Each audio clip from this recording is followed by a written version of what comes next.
ایک ایسی شخصیت کو نوجوان قیادت کو دعوت خطاب دینے جا رہا ہوں جنہوں نے ایک بہت ہی دور دراز علاقے سے، پسماندہ علاقے سے لاپتہ افراد کی بنیاد پہ انہوں نے ایک آواز بلند کی، وہ اس کی پہچان بنے۔ اب تو یہ ہے کہ چاہے وہ پشتون لاپتہ ہو، بلوچ لاپتہ ہو یا سندھی یا اس ملک کے کوئی بھی وہ شہری جو اپنے قومی اور سیاسی حقوق کے راستے میں لاپتہ ہو چکا ہو، اس کا پہچان بن چکے ہیں۔ تو پشتون وہ کہتے ہیں کہ زور اسی پیغور سے چی ہمت و سر مل نشی ورک آغا مشل سچ تیاری سے عہدے بل نشی، چونکہ انہوں نے دور جانا ہے۔ میں خطاب دعوت دوں گا منظور پشتین صاحب کو کہ وہ کہ اپنے خیالات کا اظہار کرے۔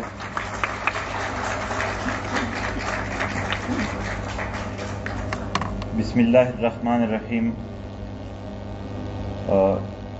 لاپتہ افراد کے حوالے سے آج جو پروگرام منعقد کیا گیا ہے، انسانی حقوق کے عالمی دن ہے، اس پر پروگرام کے سارے منتظمین اور اسپیشل سردار جناب اختر مینگل صاحب سب کا شکریہ کہ انہوں نے اس مظلوم طبقے کی آواز توانا کرنے کے لیے یہ پروگرام بنایا۔ یہاں پر میں ڈائریکٹلی لاپتہ افراد کے کیس کو مختلف اینگل سے بیان کرنے کی کوشش کروں گا۔ سب سے پہلے یہ کن علاقوں میں زیادہ ہوتے ہیں؟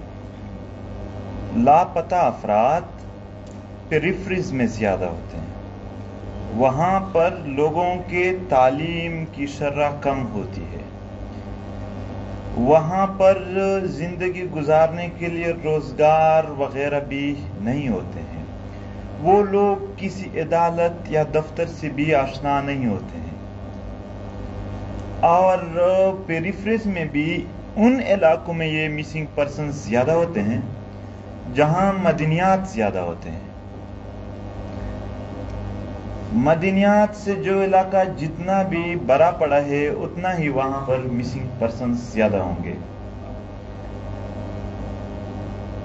اور یہ مسنگ پرسنز مطلب کہاں کہاں سے کرتے ہیں؟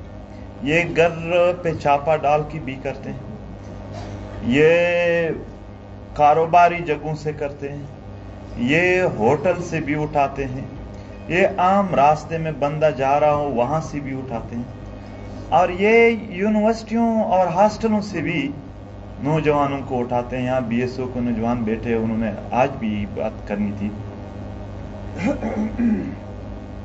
اور پھر جب یہ لاپتہ ہو جاتے ہیں تو جیسا میں نے پہلے بتایا کہ وہاں کی تعلیم کمی ہوتی ہے، پھر کیا کرتے ہیں گھر میں؟ وہ نہ تو ان لوگوں کو دفتر کا کوئی پتہ ہے، نہ اگر ایکس فاٹا جیسے علاقے ہو لوگ عدالت سے آشنا ہیں، وہ سب گھر میں بیٹھ کر ایک کام کرتے ہیں، بس روتے ہیں، اور اس ملک میں ان کے لیے کچھ نہیں ہوتا ہے۔